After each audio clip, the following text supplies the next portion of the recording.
কয়েক বছর আইনি লড়াই শেষে ব্রিটিশ কারাগার থেকে মুক্তি পেলেন উইকিলিক্সের প্রতিষ্ঠাতা জুলিয়ান অ্যাসাঞ্জ। মঙ্গলবার ব্রিটিশ সংবাদ মাধ্যম বিবিসির প্রতিবেদনে জানা যায়, স্থানীয় সময় সোমবার যুক্তরাষ্ট্রে গুপ্তচর ভিত্তি আইন লঙ্ঘনের দোষ স্বীকার করবেন এমন চুক্তিতেই কারামুক্তি মিলেছে।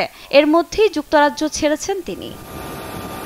উইকিলিক্স জানায়, গুপ্তচর ভিত্তি নিয়ে মার্কিন আইন ভঙ্গ করার জন্য ক্ষমা চাইবেন অ্যাসাঞ্জ। স্থানীয় সময় বুধবার সকালে যুক্তরাষ্ট্রে পৌঁছানোর কথা তার, যেখানে ৬২ মাসের মতো কারাদণ্ড হওয়ার কথা রয়েছে। তবে ইতোমধ্যে এই সময়টা যুক্তরাজ্যে জেলে কাটিয়েছেন, তাই মুক্ত হয়েই নিজ দেশে ফিরতে পারবেন তিনি। মুক্তির পরপরই তার ভক্ত সমর্থকদের ধন্যবাদ জানিয়েছেন অ্যাসাঞ্জের স্ত্রী। সমর্থকদের ছাড়া এ লড়াই সম্ভব হতো না বলে জানান তিনি।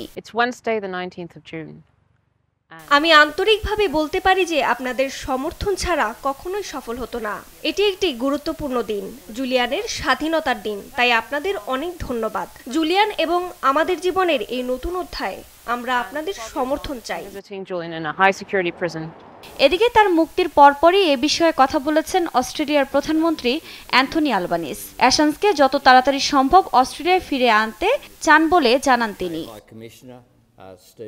২০০৬ সালে উইকিলিক্স চালু করেন অ্যাসাঞ্জ। এতে একের পর এক মার্কিন নথি প্রকাশ করতে থাকেন তিনি। ২০১০ সালের জুলাইয়ে উইকিলিক্স আফগানিস্তানে মার্কিন অভিযানের প্রায় ৭০,০০০ নথি প্রকাশ করে। পরে এসব তথ্য বিশ্ব গণমাধ্যমে প্রকাশ হয়। এর কারণে বিব্রত যুক্তরাষ্ট্র তার উপর ক্ষুব্ধ হয়। গ্রেফতার এড়াতে প্রায় ৭ বছর ধরে যুক্তরাজ্যের ইকুয়েডর দূতাবাসে রাজনৈতিক আশ্রয় নেন জুলিয়ান অ্যাসাঞ্জ।